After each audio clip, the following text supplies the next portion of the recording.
Bom dia, meus amados, a graça e a paz do Senhor. Eu sou o pastor Rômulo Pereira, da Igreja Batista Palavra da Graça, e hoje nós vamos estudar os Atos dos Apóstolos, capítulo 9, versos 13 e 14, que dizem: Respondeu Ananias: Senhor, tenho ouvido muita coisa a respeito desse homem, de todo o mal que ele tem feito aos teus santos em Jerusalém. Ele chegou aqui com autorização dos chefes dos sacerdotes para prender todos os que invocam o teu nome. Bom, meus amados, estamos vendo aqui a continuação da conversa de Ananias com Jesus. Ananias estava tendo uma visão e conversando com Jesus a respeito de Saulo de Tarso, que havia ido até Damasco para perseguir os cristãos e levá-los presos e até mesmo levá-los à morte. Veja que a fama de Saulo já era muito grande, porque antes mesmo de Saulo chegar a Damasco, uma cidade já um pouco longe de Jerusalém, não muito, mas já está em outra região, Saulo já era conhecido das pessoas. Lá vem o perseguidor, lá está vindo aquele homem agressivo, violento, um executor está vindo. Então veja que a crueldade, a barbaridade de Saulo já era conhecida largamente. Então veja que ele não era um perseguidorzinho qualquer de menor importância. Não. Tanto é que ele recebeu autorização dos chefes dos sacerdotes para realizar essas prisões fora até de Israel. E veja a fama dele. Então ele realmente não era um qualquer. Ele era realmente uma pessoa já em destaque pelas suas realizações, pelas suas obras de perseguição. Agora, interessante ver aqui que Ananias diz a Jesus, né? Todo o mal que ele tem feito aos teus santos, falando a Jesus, né? Chamou Jesus de Senhor, falou que os santos são de Jesus e falou que eles invocam o nome de Jesus. Veja só, aqui nos comentários no canal do YouTube, frequentemente aparecem pessoas questionando, né, o conhecimento cristão que reconhece Jesus como Deus, que Jesus é o Deus encarnado, como inúmeros versos das Escrituras falam. E eu sempre comento, a todo comentário que eles colocam, que praticamente em qualquer capítulo das Escrituras você encontra provas cabais de que Jesus é Deus. Aqui estamos vendo versos que passam batido pelas pessoas que leem rapidamente, mas aqui já mostra. Ele chama Jesus de Senhor, aqui de Kyrios, né, do Senhor da vida dele, que os santos são dele, de Jesus, e que invocam ao nome dele, Jesus. Ora, essa questão de invocar o nome, você não invoca o nome de um ser humano, você invoca o nome de Deus. Tanto é que essa expressão que é largamente utilizada nos Salmos referente a Deus.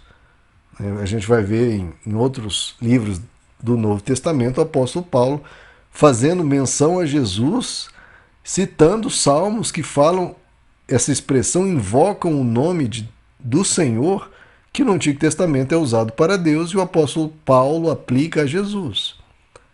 Então veja, como é muito óbvio que para todo lado é reconhecido desde o início do cristianismo Jesus sendo tratado como Deus. Eles invocam o nome dele, como invocam o nome de Deus, e é uma expressão usada apenas para Deus nas Escrituras. Os santos são dele, de Jesus, e ele é chamado de Senhor sempre. Enfim, e deixando isso de lado, estamos vendo aqui novamente a intervenção de Deus para o cuidado de alguém que o perseguia. Estamos vendo Deus indo até Saulo, um perseguidor de marca maior. Por quê? Porque Deus, o médico, ele vem para os doentes. Então Deus, ele quer resgatar o perdido. As pessoas tratam Deus como aquele que só se interessa pelos mega santos, pelos bondosos ou pelos grandes líderes. Não, a oração do grande líder Deus ouve, do pecador não. Peraí, mas Deus está à procura do perdido. Ele quer resgatar o perdido, o médico quer curar o doente. Isso que o apóstolo Paulo explica em 1 Timóteo 1, verso 13. Antes, ele confessa, eu era blasfemo, eu era perseguidor, eu era um opressor. Mas eu recebi misericórdia, pois agi com ignorância. E ele diz, porque a graça do nosso Jesus Cristo foi mais abundante. Mais abundante o quê? Que o pecado dele. Então a gente tem que lembrar que a graça de Deus é muito mais abundante que o pecado das pessoas por aí, que a maldade das pessoas por aí. Você pode ver o pior corrupto, a pessoa mais intolerante ou a pessoa mais violenta, a graça de Deus é maior ou não. Porque o maior blasfêmia que há é dizer que a graça de Deus é inferior em quantidade e poder do que o pecado humano. É o que o apóstolo Paulo diz, onde abundou o pecado, superabundou a graça. Então nós precisamos lembrar disso sempre, que o caráter de Deus é isso, porque a gente sempre trata, as pessoas tratam Deus como aquele policial malvado, que fica de cara feia, olhando, procurando alguém. Opa, onde que. Olha, tô vigiando, tô de olho. Ah, se pisar na bola, você vai se ver comigo. Trata Deus como aquele que castiga, aquele que pune, um vingativo, caprichoso. Isso sim é uma blasfêmia contra Deus. Não, Deus ele quer o pecador, porque a graça dele é maior. Superabunda a graça dele. O apóstolo Paulo continua no verso 15, agora de 1 Timóteo 1, ele diz: esta é uma palavra fiel e digna de toda aceitação, que Cristo Jesus veio ao mundo para salvar os pecadores. Deus está interessado nos pecadores, queridos. E ele fala, dos quais eu fui o principal. Então olha para mim, eu sou um exemplo disso. Se você, isso não é só uma doutrina, um texto para ser decorado, que as pessoas esquecem. Olha aqui para mim. Eu, Paulo, que escrevi 70% do Novo Testamento, eu era o pior pecador. E olha aqui onde eu estou agora. Agora eu sou um apóstolo, apóstolo Paulo, escrevendo o Novo Testamento, inspirado por Deus, cheio do Espírito Santo, salvo. Por quê? Porque Deus quer salvar os pecadores. E ele continua no verso 16, mas por isso me foi concedida misericórdia, para que em mim, o principal pecador, Jesus Cristo mostrasse toda a sua paciência, como exemplo aos que haviam de crer nele para a vida eterna. Veja, ele diz, olha, eu sou um exemplo da imensa paciência de Deus, porque já viram como as pessoas tratam Deus como impaciente, como intolerante, como malvado, que, olha, qualquer escorregão, pronto, acabou, pode desistir, não quero mais saber de você. Não, ele é paciente.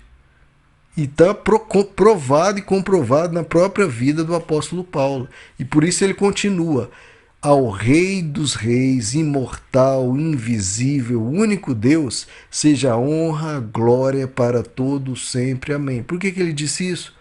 Porque olha o exemplo da paciência, olha como ele salva os pecadores, olha como a sua graça superabunda, olha como ele concede misericórdia. Vendo um caráter tão maravilhoso, um Deus tão perfeito, tão bondoso, tão cheio de compaixão, como até o Antigo Testamento repete, o Senhor é bom, o Senhor é bom, o Senhor é bom, creiam nisso, queridos.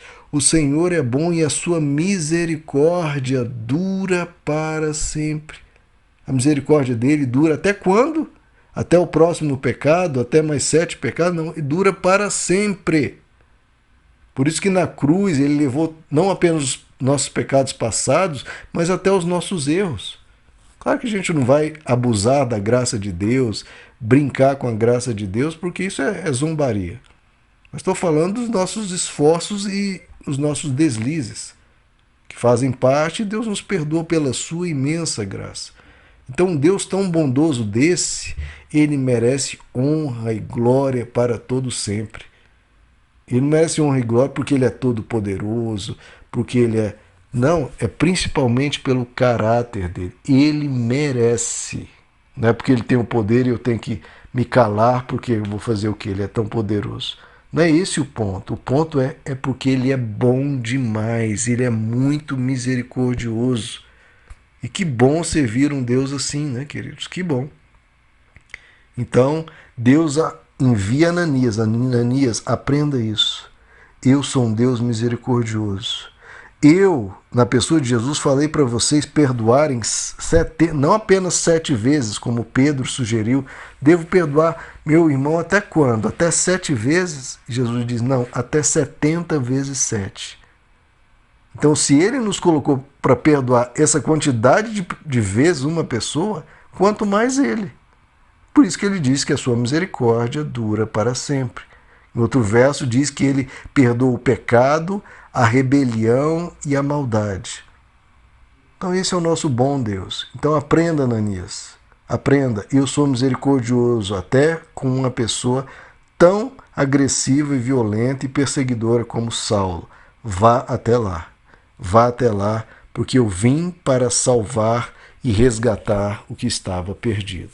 Meus amados, que Deus lhes abençoe. A graça e a paz do Senhor.